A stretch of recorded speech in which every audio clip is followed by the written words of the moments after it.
Medan, kota yang tercinta, kota kita berbakti. Horas, kota Medan, menjuah-juah, menjuah-juah. Saya nggak berani menyebut yel-yel dari ini ya, sambutan dari Nias, karena saya memang sudah ketakutan ya saya sudah fobia terhadap Nias. Orang-orang Nias sudah terbukti ampuh menyebarkan Nias fobia kepada saya, mungkin kepada masyarakat yang lain juga. Jadi begini, saya ingin ceritakan, saya seminggu ini saya sudah diblokir sama Facebook karena laporannya seperti itu. Jadi saat ini saya mau sampaikan kronologis apa yang saya alami sehingga terjadi video yang saya menjadi heboh seperti itu.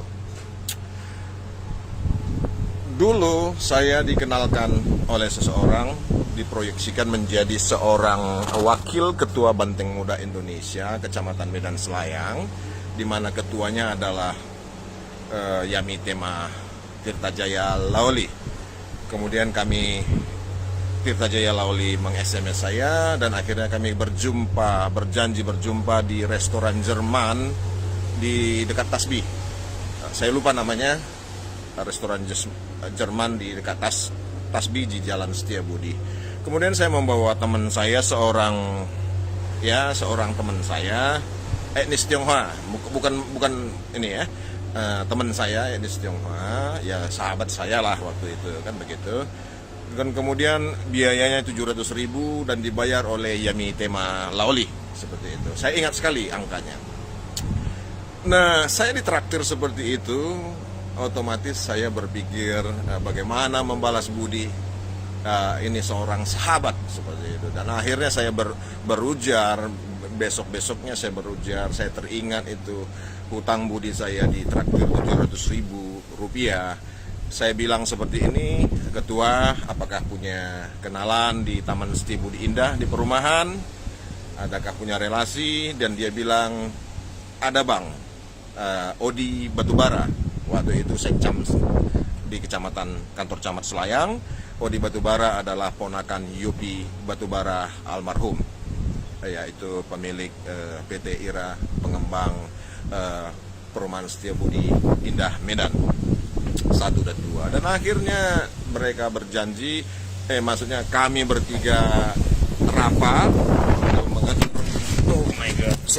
untuk mengatur segala sesuatunya. Angin kencang ya, mengatur segala sesuatunya. Dan 2014 sambil ini berlalu, saya 2014 berangkat ke Inggris di awal Desember, sekitar tanggal 2. Nah, di awal Desember sekitar 2-3 seperti itu. Dan kemudian Yamitema Laoli ternyata memiliki kontak dengan Pak Diang Yopi Batubara dan menerima kontrak dari Yopi Batubara. Kemudian saya dipanggil oleh Yamitema Laoli dari Inggris ini. Saya mengerjakannya seperti itu ya, untuk mengeksekusi angkutan sampah, karena profesi saya adalah angkutan sampah swasta, namanya Service Solusi seperti itu. Dan akhirnya karena beliau tidak tahu bagaimana mengeksekusi sampah, akhirnya saya pulang setelah 3 minggu dari sini mengantar anak-anak saya untuk bergabung dengan mamanya yang ambil S3 di sini. Akhirnya saya pulang ke Medan segera 25 Desember untuk mengeksekusi sampah di perumahan Taman Setiabudi Indah Medan 1 dan 2. Saya pulang, saya rekrut orang-orang, saya bangun sistem, termasuk membangun TPA, bekerja sama dengan warga Marga Sembiring ya di Simalingkar B, dan juga ketua PP setempat. Saya nggak mau sebut namanya, ketua pemuda Pancasila seperti itu. Ya, kita bersahabat dengan semua pihak seperti itu. Semua pihak mendapat makanan masing-masing seperti itu.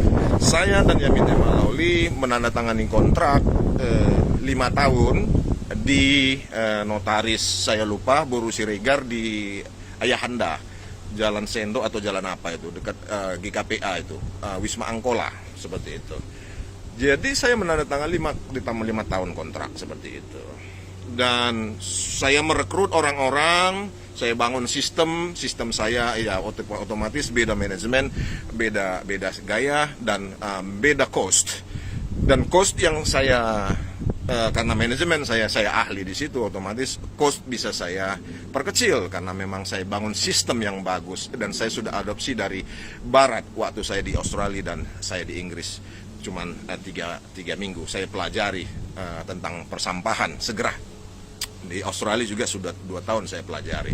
Nah akhirnya saya kembali ke Inggris setelah setahun, sekitar ya lebih kurang setahun itu saya kembali ke Inggris, dan kemudian Yamite Malauli menginginkan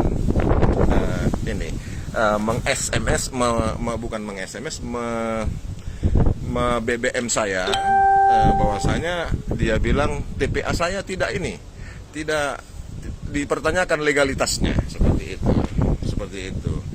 Dan akhirnya oke, ini sudah mulai kelihatan gejala sabotase seperti itu. Dan akhirnya saya kembali ke Medan, dan akhirnya saya bilang rupanya malam-malam manajer PT Kanijaya Sentosa bernama Heri itu memanggil anggota saya malam-malam untuk tanda tangan kontrak sepihak, yaitu kontrak hanya sebulan dan sepihak karena Yamite Malauli hanya yang memegang, pihak KPT Kanijaya Sentosa saja yang memegang kopi kontrak.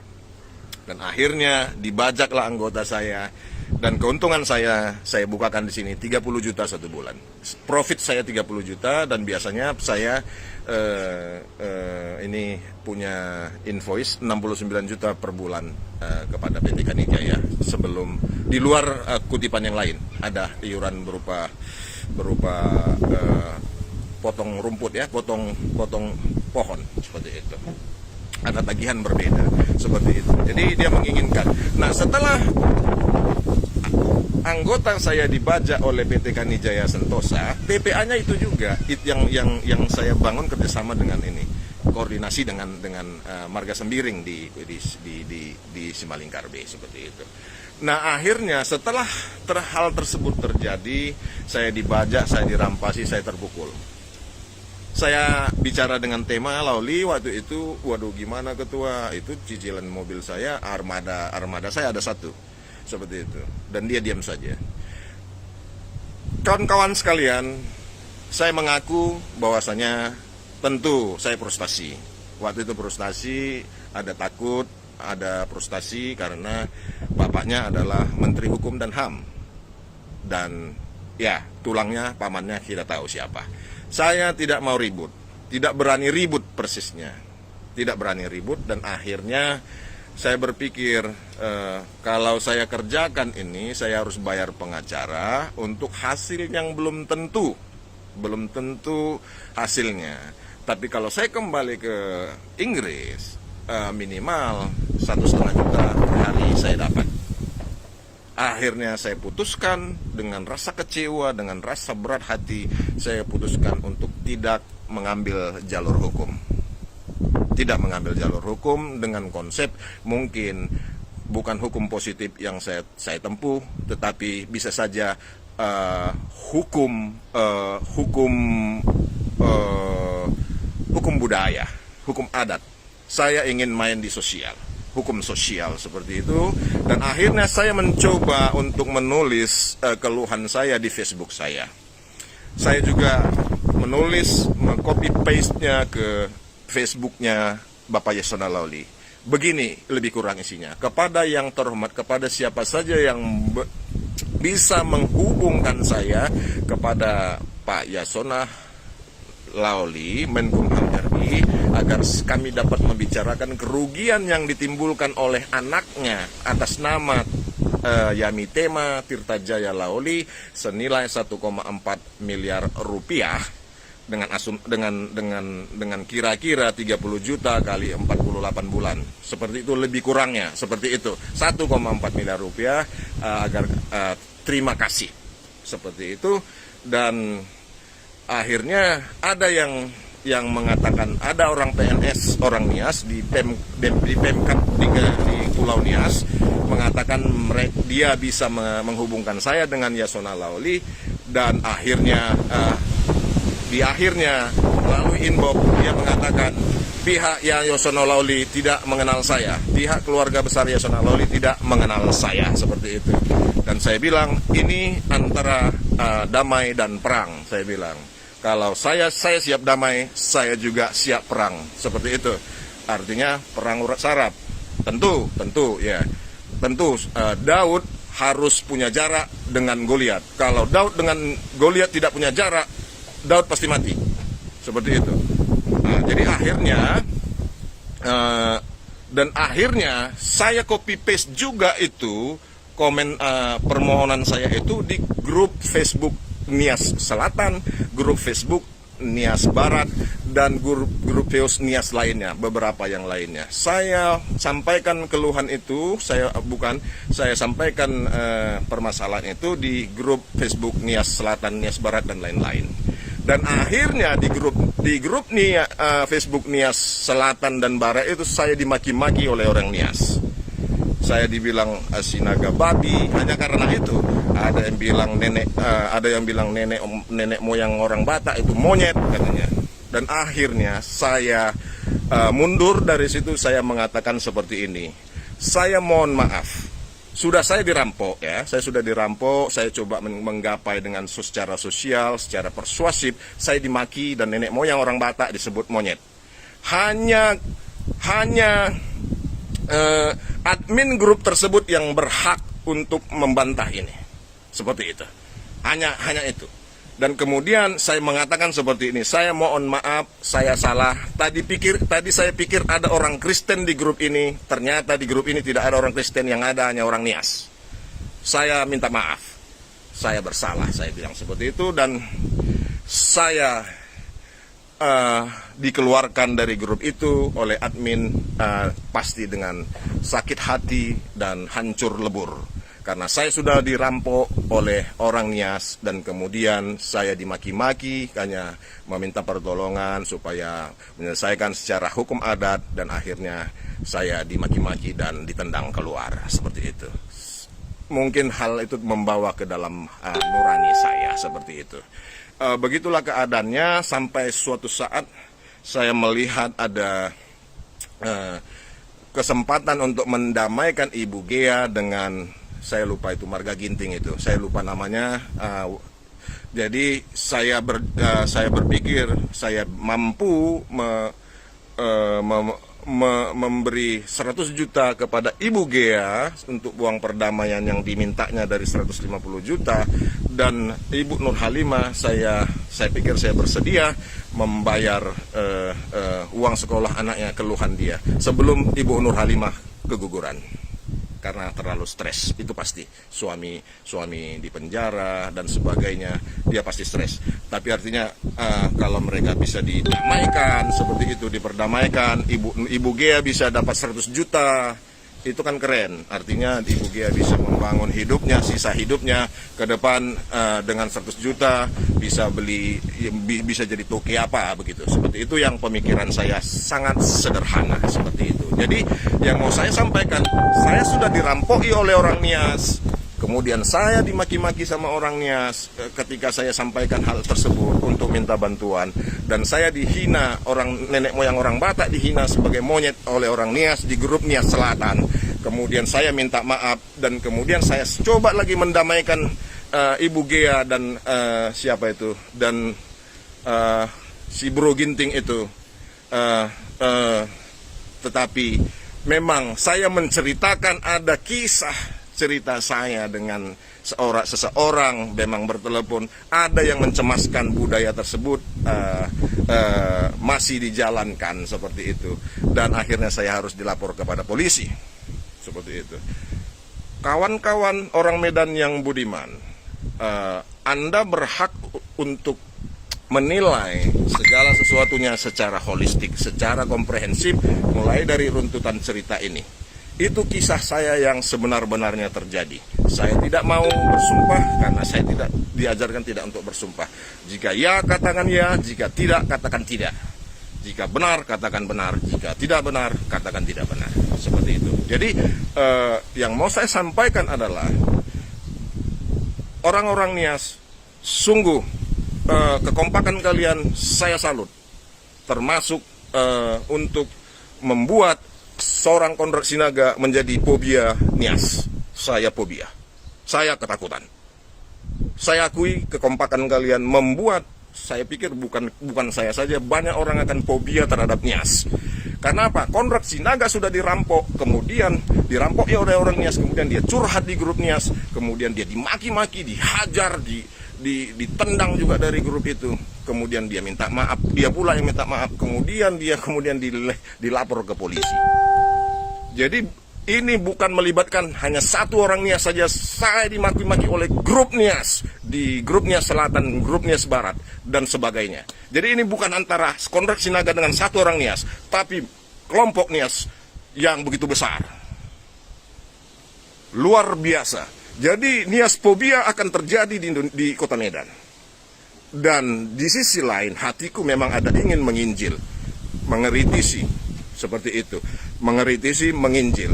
Tapi saat ini saya mau katakan, saya kibaskan kakiku, di debu di kakiku, dan aku akan berbalik. Aku sudah selesai dengan penginjilan dengan orang Nias, dan sehingga penghukuman kepada Sodom akan lebih ringan daripada hukuman kepada kalian. Seperti itu.